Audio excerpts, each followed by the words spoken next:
بسم اللہ الرحمن الرحیم۔ السلام علیکم ناظرین، حضرت حلیمہ رضی اللہ عنہا کا بیان ہے کہ آپ صلی اللہ علیہ وسلم کا گہوارہ یعنی جھولا فرشتوں کے ہلانے سے ہلتا تھا، اور آپ بچپن میں چاند کی طرف انگلی اٹھا کر اشارہ فرماتے تھے تو چاند آپ صلی اللہ علیہ وسلم کی انگلی کے اشاروں پر حرکت کرتا تھا۔ جب آپ کی زبان کھلی تو سب سے اول جو کلام آپ کی زبان مبارک سے نکلا وہ یہ تھا: اللہ اکبر، اللہ اکبر، الحمدللہ رب العالمین، سبحان اللہ بکرۃ و اصیلا۔ بچوں کی عادت کے مطابق کبھی بھی آپ صلی اللہ علیہ وسلم نے کپڑوں میں بول و براز نہیں فرمایا، بلکہ ہمیشہ ایک معین وقت پر رفع حاجت فرماتے۔ اگر کبھی آپ صلی اللہ علیہ وسلم کی شرمگاہ کھل جاتی تو آپ رو رو کر فریاد کرتے، اور جب تک شرمگاہ نہ چھپ جاتی آپ کو چین اور قرار نہیں آتا تھا، اور اگر شرمگاہ چھپانے میں مجھ سے کچھ تاخیر ہو جاتی تو غیب سے کوئی آپ کی شرمگاہ چھپا دیتا۔ جب آپ اپنے پاؤں پر چلنے کے قابل ہوئے تو باہر نکل کر بچوں کو کھیلتے ہوئے دیکھتے، مگر خود کھیل کود میں شریک نہیں ہوتے تھے۔ لڑکے آپ کو کھیلنے کے لیے بلاتے تو آپ فرماتے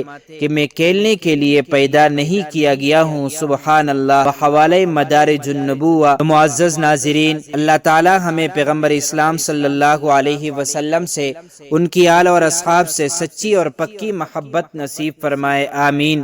پیارے دوستو، چلتے چلتے ہمیشہ کی طرح وہی ایک آخری بات عرض کرتا چلوں کہ اگر کبھی بھی اس چینل پر آپ کو کوئی ویڈیو، قول، واقعہ، کہانی یا تحریر وغیرہ اچھی لگا کرے تو دیکھنے اور سننے کے بعد مزید تھوڑی سی زحمت فرما کر اپنے دوستوں سے بھی شیئر کر لیا کیجئے۔